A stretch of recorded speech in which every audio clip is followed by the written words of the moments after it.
चलिए बच्चों, आज हम लोग जानकारी देते हैं नाइट्रोजनस बेसिस के बारे में। ये नाइट्रोजनस बेसिस क्या होता है और कितने प्रकार के होते हैं। तो नाइट्रोजनस बेसिस होते हैं एडेनिन, गुआनिन, साइटोसिन, थायमिन और यूरासिल। ये नाइट्रोजनस बेसिस टोटल 5 प्रकार के होते हैं, 5 हैं, लेकिन इसको ब्रॉडली इसको 2 भागों में बांटा गया है, प्यूरिन और पैरामीडिन। तो यहाँ पर देखिए यहाँ पर है आपका on the basis of structure nitrogen bases are broadly 2 types. Structure के आधार पे नाइट्रोजनस बेसिस को ब्रॉडली 2 टाइप्स में बांटा गया है, 2 भागों में बांटा गया है। एक है आपका पैरामीडिन और दूसरा है प्यूरिन। पैरामीडिन का एग्जांपल है CuT और प्यूरिन का एग्जांपल है A for adenine, G for guanine, C for cytosine, U for uracil और T for thymine। तो हमने क्या देखा, स्ट्रक्चर के आधार पर नाइट्रोजन बेसिस को ब्रॉडली 2 भागों में बांटा गया है, एक है पैरामीडिन और दूसरा है प्यूरिन। अगर हम बात करते हैं पैरामीडिन का, तो बच्चों ध्यान रखिएगा, ये पैरामीडिन का एग्जांपल होगा, शॉर्ट में याद रखिएगा, कट। पैरामीडिन हो गया कट और प्यूरिन हो गया Ag। प्यूरिन क्या हो गया Ag है, अब पैरामीडिन हो गया कट। ठीक है, Ag देखिएगा यहाँ पर ये इसका अगर देखते हैं तो ये छोटा नाम छोटा एग्जांपल, बड़ा नाम ज्यादा एग्जांपल। ठीक है, लेकिन भले ही यहाँ है ना ये बड़ा है, बड़ा नाम है तो बड़ा नाम 3 एग्जांपल, लेकिन ये याद रखिएगा ये एक ही रिंग के होते हैं, साइटोसिन, यूरासिल और थायमिन। और प्यूरिन और पैरामीडिन ये दोनों क्या होते हैं, 2 रिंग के होते हैं। कैसे, अभी दूसरे में आपको क्लियर करने के देखिएगा। पैरामीडिन का एग्जांपल ये है CuT, C फॉर हो गया साइटोसिन, U फॉर हो गया यूरासिल और T फॉर हो गया थायमिन।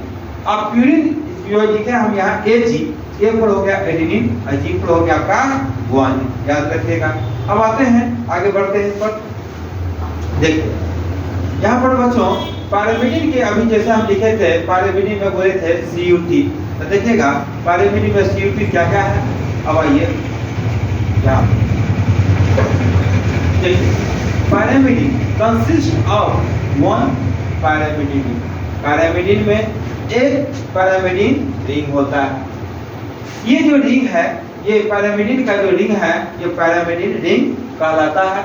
और इसके जो स्केलेटन होते हैं, इसमें 2 नाइट्रोजन और 4 कार्बन के से मिलकर के बने हुए होते हैं। यहाँ भी देख लीजिए 2 नाइट्रोजन और 4 कार्बन से मिलकर बने हैं। यहाँ भी 2 नाइट्रोजन और 1 2 3 4 कार्बन से मिलकर क्या है, बने हुए हैं। तो ये जो है तो एक रिंग के बने होते हैं, 1 पैरामीडिन रिंग होता है। इनके जो ये रिंग है, इसका जो स्केलेटन होता है, ये बना होता है जिसमें बने हैं 2 नाइट्रोजन और 4 कार्बन एटम से। 2 नाइट्रोजन और 4 कार्बन, शॉर्ट में लिख दें 2n + 4c। एग्जांपल क्या हो गया, साइटोसिन, थायमिन और यूरासिल। देखिएगा बच्चों यहाँ पर इसे ये हो गया साइटोसिन, ये हो गया यूरासिल, ये हो गया थायमिन। यहाँ पर देखिएगा कीटोनिक कीटोनिक कीटोनिक, यहाँ पर क्या हो गया अमीनो। कीटोनिक का सब है अमीनो, तो यहाँ दूसरा कीटोनिक ग्रुप, यहाँ कीटोनिक के साथ क्या है, मिथाइल ग्रुप।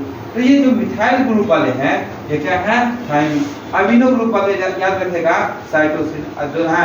और यहाँ पर देखिएगा 2 कीटोनिक ग्रुप है, ग्रुप क्या हो गया कीटोन वाले, ये क्या हो गया यूरासिल।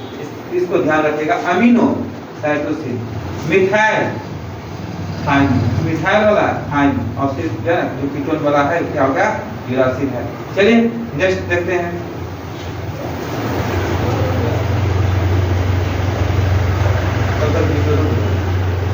और यहाँ पे देखिएगा कंसिस्ट ऑफ प्यूरिन में दूसरा जो है नाइट्रोजन बेसिस में एक था पैरामीडिन, जिसका एग्जांपल था CuT, साइटोसिन, यूरासिल और थायमिन। अब प्यूरिन का एग्जांपल प्यूरिन में देखिएगा इसमें ये प्यूरिन 2 रिंग वाले होते हैं। कितने रिंग वाले हैं, 2। यहाँ भी देख सकते हैं 2, यहाँ भी कितने हैं 2।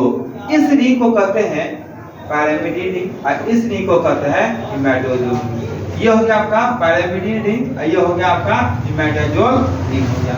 तो यहाँ कंसिस्ट ऑफ कितने ring? 2 ring, 1 pyrimidine ring and जिसमें क्या है 2n plus 4 and 1 imidazole ring, 2 ring होते हैं। इसमें देखिएगा यहाँ भी 2 नाइट्रोजन और 1 2 3 4 कार्बन है। और ये जो कौन सा रिंग हो गया? ये हो गया आपका पैरामेडिन रिंग और ये हो गया आपका इमाइडाजोल रिंग। इमाइडाजोल रिंग में देखिएगा यहाँ भी 2 नाइट्रोजन है, लेकिन यहाँ कार्बन क्या है? 3, 1 2 3। ये जो कार्बन है यहाँ का वो दोनों में क्या है? कॉमन है। तो consist of 2 ring, 1 pyrimidine ring जिसमें 2n plus 4c and 1 imidazole ring जिसमें 2n प्लस 3c। एग्जांपल हो गया एडेनिन और गुआनिन। ये हो गया आपका एडेनिन और ये हो गया आपका गुआनिन। देखिएगा यहाँ अमीनो है, यहाँ भी अमीनो है, अमीनो के साथ यहाँ कीटो है, कीटो वाला याद रखिएगा गुआनिन और ये हो गया आपका अमीन है, आपका हो गया कौन सा? एडेनिन। ठीक है।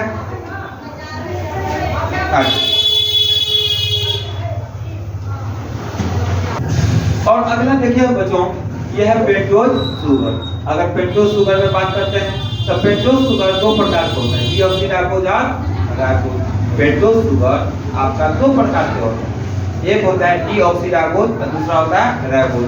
देखिएगा यहाँ पर अगर हम ले लें, ये देखिएगा ऐसे यहाँ पे ये हो गया आपका इस रिंग में एक ऑक्सीजन, यहाँ पर OH, यहाँ H, यहाँ H, यहाँ OH, यहाँ पर H, यहाँ पर OH, यहाँ पर H, यहाँ पर CH2, ठीक है। 1 carbon, 2 carbon, 3 carbon, 4 carbon, 5 carbon. ये 5वां कार्बन का है ग्रुप से बाहर। तो यहाँ पर देखिएगा दूसरा नंबर पर देखिएगा OH है। तो यहाँ पे जो अगर बात करते हैं, यहाँ पर जब दूसरा नंबर पर इसमें एक में OH है और यहाँ पर एक ऐसा स्ट्रक्चर है जिसमें दूसरा नंबर पर ऑक्सीजन नहीं है। तो जिसमें ऑक्सीजन नहीं है, जिसमें ऑक्सीजन नहीं है वो है आपका डीऑक्सीराइबोज। क्या हो गया? डीऑक्सीराइबोज। देखिए इसमें ऑक्सीजन दूसरे नंबर पर नहीं है, ऑक्सीजन का अभाव है, कहलाता है डीऑक्सी। क्या कहलाता है? डीऑक्सीराइबोज। क्या कहलाता है? डीऑक्सीराइबोज। और अगर ऑक्सीजन है तो कहलाता है राइबोज। तो हमारा जो डीएनए होता है वो डीएनए में कौन सा शुगर पाया जाता है? डीऑक्सीराइबोज। लेकिन हम और क्लियर करने के लिए लिख दिए हैं कहाँ का ऑक्सीजन पे तीसरा नंबर या पहला नंबर या दूसरा नंबर, तो दूसरा नंबर पर ऑक्सीजन क्या है? यहाँ पे नहीं है, तो इसीलिए लिखते हैं 2-डीऑक्सीराइबोज। और यहाँ पर देखते हैं दूसरा नंबर पर ऑक्सीजन है, यहाँ पर हम नहीं पता है तो उसमें कोई कहना ही नहीं है जो कहाँ से क्या हुआ, गैप वाला तो बात ही नहीं है। ये हो गया आपका राइबोज।